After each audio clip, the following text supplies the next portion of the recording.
उपस्थित सर्व प्रेक्षक गणांना माझा सस्नेह नमस्कार. माझ्या गुरु मृणालिनीताई खाडीलकर यांना माझा आदरपूर्वक प्रणाम. सृजनच्या या कार्यक्रमात मला या व्यासपीठावर दुसऱ्यांदा संधी दिल्याबद्दल मी सृजनची आणि श्री आशिष देव यांची मनापासून आभारी आहे.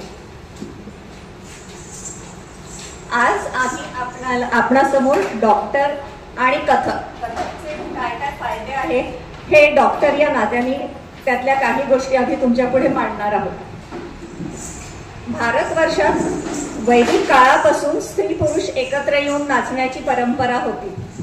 हे नृत्य कधी मुख्यतः देवळांमध्ये देवतांना अर्पण किंवा प्रसन्न करण्यासाठी असायचे, तर कधी लग्न समारंभात असायचे, तर कधी शिकार मिळाल्याच्या आनंदात, तर कधी चांगल्या शेतीचं उत्पन्न मिळाल्याच्या आनंदात असायचे.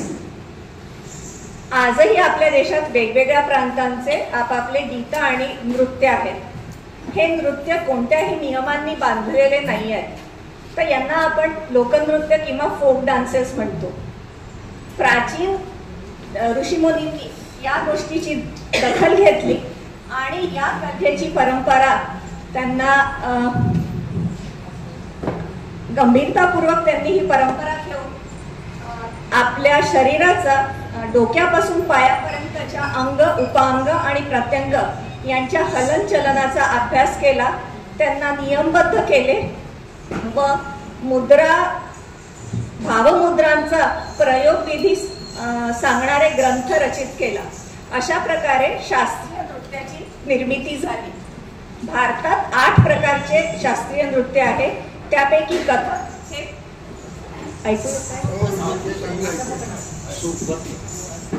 त्यापैकी कथक ही उत्तर भारताची शास्त्रीय नृत्य शैली आहे. असे मानले जाते की भगवान श्रीराम यांच्या दरबारात महर्षी वाल्मिकी रचित रामायण लव आणि कुश यांनी गाऊन सादर केले आणि लोकमानसाला जिंकून घेतले होते. या संदर्भाने जर आपण हा रेफरन्स घेतला तर महर्षी वाल्मिकी हे कुशीलव वृत्तीचे जनक आणि प्रथम कथक असे आपण म्हणू शकतो. म्हणून जुन्या काळी कथककारांना कुशीलव सुद्धा म्हणायचे.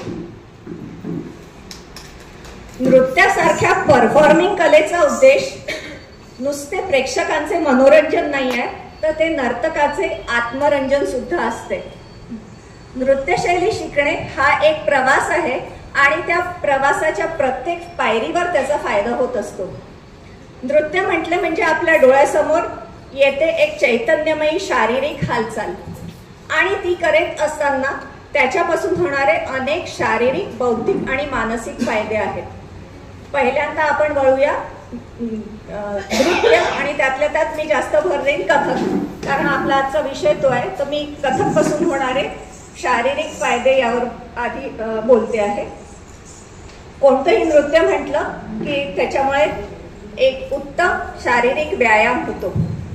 आपल्या शरीराचे रक्ताभिसरण त्याच्याने सुधारते.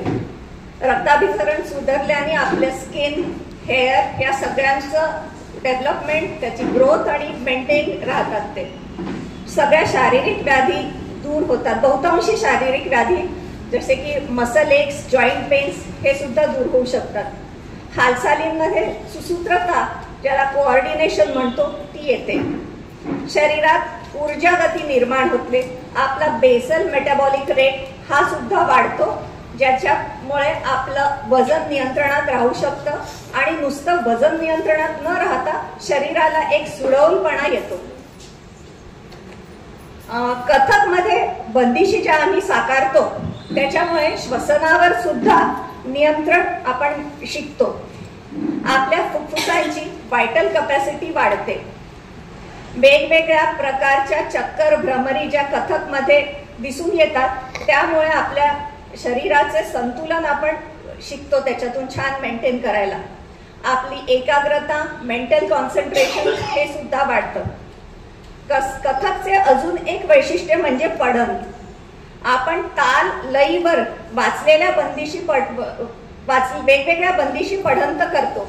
त्या प्रस्तुत करताना त्यातील चढ उतारांमुळे भाषाशुद्धी आणि वाणीशुद्धी होते. कथकचं आणखीन एक वैशिष्ट्य म्हणजे वेगवेगळे परण तोडे याच्यामुळे आपल्या शरीरात चपलता लवचिकता यायला लागते. मी माझं वय आता आहे 56, त्यामुळे मी जास्त करून आपल्या स्त्रियांमध्ये या वयात होणारे जे प्रॉब्लेम्स आहेत याच्यावर थोडासा प्रकाश टाकू इच्छिते. डायबिटीस आणि हायपरटेन्शन हे तर सगळीकडे कॉमन आहेतच, तर इतर कोणत्याही शारीरिक व्यायामासारखा कथकचा सुद्धा आपल्या किंवा नृत्याचा सुद्धा on the control of blood sugar आपल्याला फायदा होतोच. इन ॲडिशन नृत्यामध्ये तोचतोपणा नसतो जो बाकीच्या एक्सरसाइजेसमध्ये असतो, त्यामुळे आपण या नृत्याला कंटाळत नाही. आपण रोज नवीन काहीतरी त्याच्यातून शिकत असतो. उद्या काय शिकणार याची जिज्ञासा असते, म्हणून सहसा ही कला आपण पुढे शिकतच जातो. दुसरी एक गोष्ट या वयात आपल्यामध्ये बायकांमध्ये स्त्रियांमध्ये कॉमन म्हणजे येते या वयामध्ये, ती म्हणजे रजोनिवृत्ती किंवा मेनोपॉज. याच्यामुळे आपल्याला दिसणारी लक्षणं म्हणजे वजन वाढणे, सेंट्रल ओबेसिटी येते, पोट सुटते, पार्श्वभागावर फॅट जमते, त्वचा कोरडेपणा येतो, केस गळायला लागतात, थकलेले वाटतात, मानसिक ताणतणाव असतो, हातपाय अंग दुखणे या गोष्टी सुरू होतात. तर कथकमुळे नृत्यामुळे आपलं वजन मेंटेन होतो, सेंट्रल ओबेसिटी कंट्रोल होते, इस्ट्रोजनमुळे जे काही आपले मेंटल प्रॉब्लेम्स असतात जे कमी झाल्यामुळे ते आपण स्ट्रेस रिलिव्हिंग फॅक्टर म्हणू शकतो. एंडॉर्फिन्स रिलीज होतात, सिरोटोनिन रिलीज होतं आणि आपला याने स्ट्रेस कमी होतो. सेकंड मोस्ट कॉमन आहे भारतामध्ये इज हायपोथायरॉइडिझम. थायरॉइडच्या व्याधी खूप कॉमन आहेत.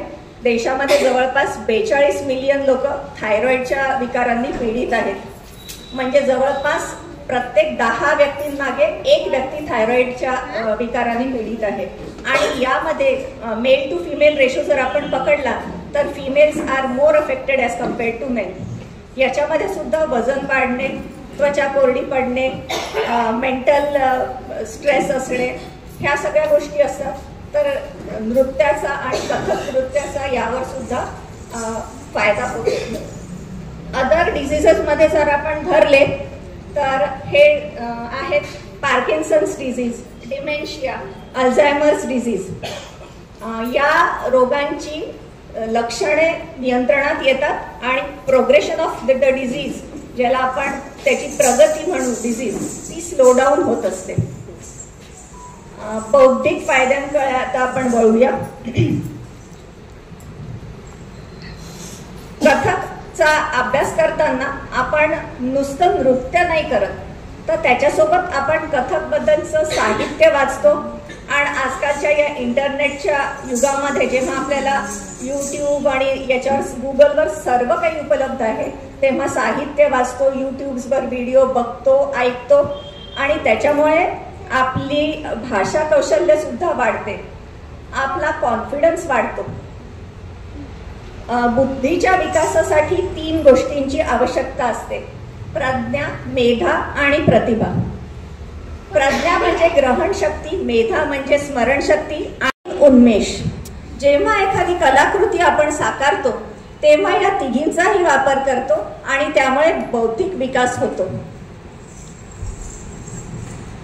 कथक नृत्यामुळे मध्ये आपण ज्या काही स्टोरीज सांगतो या जनरली पुराणातल्या आहे, महाभारतातल्या आहे, पण कधी कधी आपण आधुनिक कथा सुद्धा घेतो आणि नर्तकांनी या आधुनिक कथा कधी आयुष्यात अनुभवलेल्या सुद्धा नसतात, असंही होऊ शकतं. पण तरी त्या दर्शवताना तो आपली कल्पनाशक्ती वापरतो आणि त्यामुळे कल्पनाशक्तीचा सुद्धा विस्तार होतो. इथे कथकमध्ये जेव्हा आपण रचनांची बांधणी करतो ताल व लयीच्या किंवा लयकारीच्या अनुषंगाने, तेव्हा आपण नकळत गणिती आडाख्यांचा परिपूर्ण अभ्यास करतो, त्यामुळे आपले गणित सुद्धा सुधारते. आता वळूया मानसिक फायद्यांकडे. नर्तन ही दृक्श्राव्य कला आहे. संगीताच्या साथीशिवाय ती अपूर्ण आहे. संगीतकाराच्या आधाराशिवाय आपण ती सादरही करू शकत नाही आणि इतर लोक त्याचा आनंदही मिळू शकत नाही. त्यांच्याबरोबर काम करताना आपण सांघिक कार्य कसं करावं हे शिकतो. आपली सौंदर्य दृष्टी वाढते, आपला ड्रेसिंग सेन्स चांगला होतो. हे मी स्वतः अनुभवले आहे. आपल्याला कलर कॉम्बिनेशन्स कशावर काय चांगलं दिसतं हे जास्त ही सौंदर्य दृष्टी आपल्याला यायला लागते. शिस्तबद्धता, चिकाटी, जिद्द, आत्मपरीक्षण, संयम या गोष्टी आपण शिकायला लागतो. आपण जेव्हा क्लासमध्ये नृत्य करतो तेव्हा दुसऱ्यांचं नृत्य पाहून किंवा आपल्या गुरुचं नृत्य पाहून आपल्याला आपल्यात काय कमतरता आहे हे आपण शिकायला लागतो आणि मग आत्मपरीक्षणातून आपण प्रयत्न करतो की नाही मला पण हे यायला पाहिजे म्हणून. दुसऱ्या कलाकाराबद्दलचा आदर ठेवायची सवय लागते. मानसिक शांतता मिळते, मानसिक संतुलन बिघडत नाही. स्वामी विवेकानंद म्हणतात music and dance are the shortest way to God.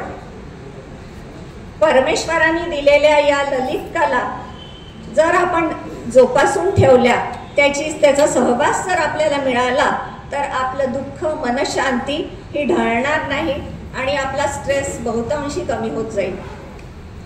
मी थोड्याशा शेवटी मी माझ्या कथक प्रवासाबद्दल सांगणार आहे.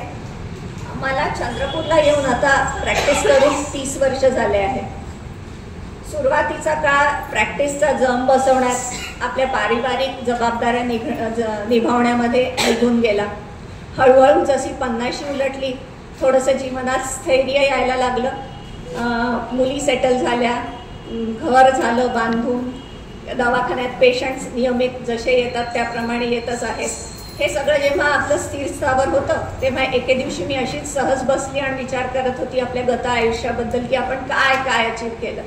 आणि सहज आपली बकेट लिस्ट जेव्हा मी पाहिली तर माझ्या लक्षात आलं की आपली लहानपणाची एक आवड नृत्य शिकण्याची ती तशीच दबून राहिली आहे. मनात विचारायला वय 55, नृत्याचा गंधही नाही आहे, ABC सुद्धा मला येत नाही आहे नृत्याचं, मला कोण शिकवणार. मनात संकोच होता, कोणाला विचारण्याची लाजही वाटत होती. माझा एक हितचिंतक आहे ज्याला मी म्हणते हर मर्ज की दवा, आणि तो म्हणजे सागर कोडगिरे. मी त्याला अक्षरशः हर मर्ज की दवाच म्हणते. मी त्याला म्हटलं सागर मला नृत्य शिकायची खूप इच्छा आहे रे, काय करू. म्हणे आपल्या मृणालिनी ताई आहे ना म्हणे. म्हटलं अरे पण मी 55 वर्षाची, मला त्या शिकवतील का. आणि खरं सांगू का त्यांचं घर माझ्या घरापासून अगदी स्टोन थ्रो डिस्टन्सवर आहे. आणि मी जसं दिव्याखाली अंधार असतो ना त्याप्रमाणे मी त्यांच्यापासून आजपर्यंत अगदी म्हणजे मी त्यांना भेटली पण नव्हती कधी.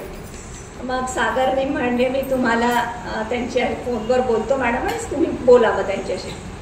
मी भीतीतच त्यांना कॉल केला आणि अपेक्षित होतं की त्या म्हणतील की मॅडम 55व्या वर्षानंतर तुम्हाला कठीण जाईल ना हे पिकअप करायला वगैरे.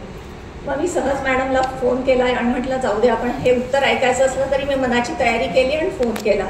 मॅडम मी डॉक्टर सरदेश पांडे, माझं वय 55 आहे पण मला कथक शिकायची खूप इच्छा आहे. मी थोड्या वेळ म्हणजे मी वाटच पाहत होती की आता तिथून काय उत्तर येईल. या ना उद्यापासून.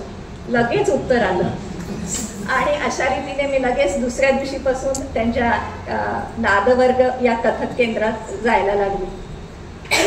लाज याची वाटत होती की इथे इतर विद्यार्थींनी तिथल्या जास्तीत जास्त 10, 12, 13, 15 याच्यावर कोणीच नव्हते आणि मीच एक तिथे सगळ्यात प्रौढ अशी विद्यार्थिनी होती त्यांची. पण मॅडमनी मला असं कधी भासवलं नाही आणि माझा कथक प्रवास सुरू झाला. प्रगती बरी होती असं म्हणूया. आणि मग परीक्षा द्यायची वेळ आली तेव्हा पुन्हा प्रश्न पडला की आता परीक्षकासमोर या वयात माझ्यात तेवढं उभं राहण्याचं हे नव्हतं, म्हणजे काय म्हणतात त्याला, कॉन्फिडन्स नव्हता की आपण देऊ शकू का परीक्षा परीक्षकासमोर. आणि नापास झालो तर काय. मग मी मॅडमला म्हटलं मॅडम मी क्लास चालू ठेवते पण मी परीक्षा नाही देणार. तर मॅडम म्हणाल्या अहो मॅडम तुम्ही इतके दिवस 1 वर्ष तुम्ही परिश्रम केलाय, आता त्याचा गोडवा तर जरा चाखा. आणि अशा रीतीने मी त्यांच्या प्रोत्साहनाने पहिली परीक्षा दिली, चांगली उत्तीर्ण झाली. आता 3 महिन्यानंतर माझी दुसरी परीक्षा आहे.